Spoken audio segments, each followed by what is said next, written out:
Hello everyone, আসসালামু আলাইকুম। আজকে আমি আপনাদের তৈরি করে দেখাবো মুরগির শাহি কোরমা কিভাবে রান্না করতে হয় ঘরোয়া কিছু মশলা দিয়ে। আপনারাও ট্রাই করে দেখতে পারেন। আমি এখানে মুরগির মাংস নিয়েছি 1 কেজি পরিমাণ। তো চলুন রান্না করা যাক।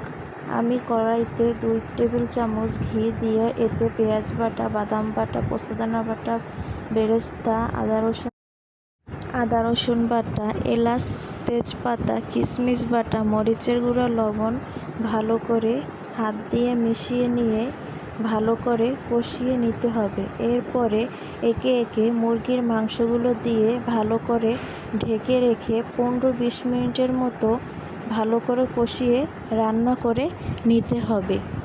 সময় ধরে কষিয়ে নিতে হবে যতক্ষণ না পর্যন্ত তেল ছেড়ে না দেয়। এক্সট্রা কোনো পানি দেওয়া যাবে।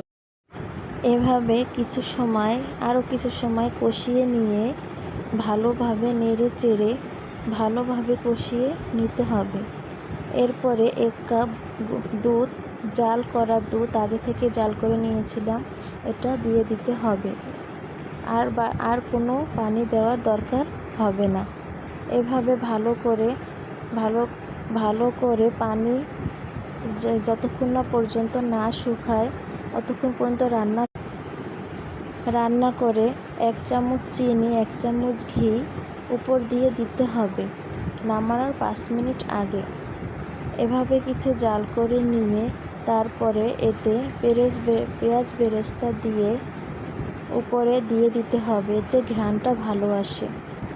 তো হয়ে গেল আমার মুরগির শাহি কোরমা রান্না।